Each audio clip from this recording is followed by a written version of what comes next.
Assalamualaikum dan selamat sejahtera murid-murid di rumah. Hari ini kita akan mempelajari tentang satu spesies yang berada di bumi yang dikenali sebagai manusia. Saya sangat yakin bahawa manusia ialah satu hidupan kerana ianya menjalani proses-proses hidup seperti hidupan yang lain.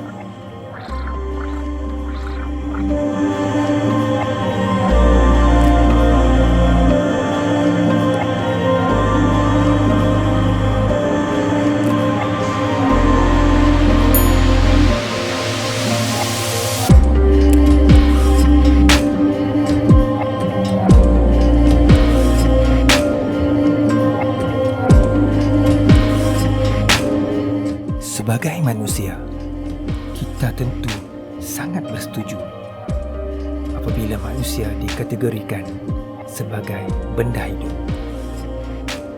Namun, tahukah kita mengapa kita dikategorikan sebagai benda hidup? Benar, kerana manusia melalui proses-proses hidup. Apakah proses hidup yang akan kita pelajari pada tahun ini?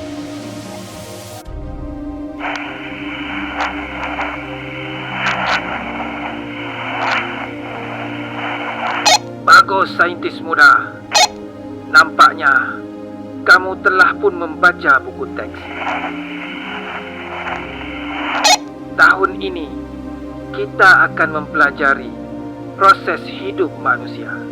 Antaranya bernafas, berkumur, bernyah tinja, dan bergerak balas terhadap rangsangan. Mari kita belajar.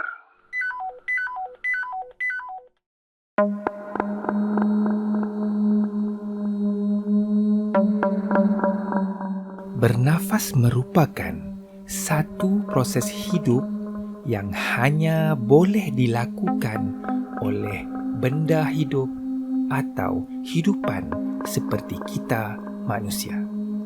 Dan bernafas tidak boleh dilakukan oleh benda bukan hidup seperti basikal ini. Manusia bernafas menggunakan paru-paru. Berikut merupakan organ pernafasan manusia.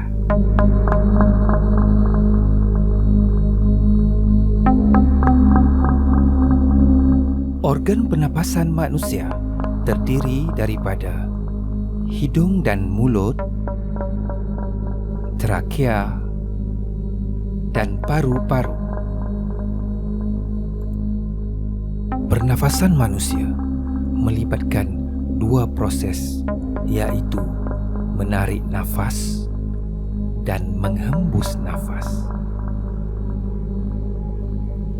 Ketika manusia menarik nafas, udara yang tinggi kepekatan oksigennya disedut masuk melalui lubang hidung atau mulut dan kemudian melalui trakea dan sampai ke dalam paru-paru.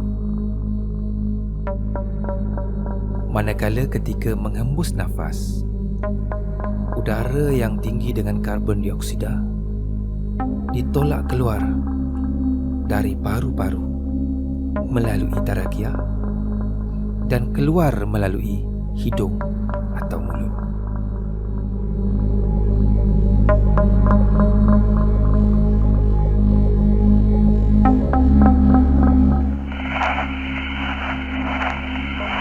Semoga bertemu lagi dalam kelas yang akan datang.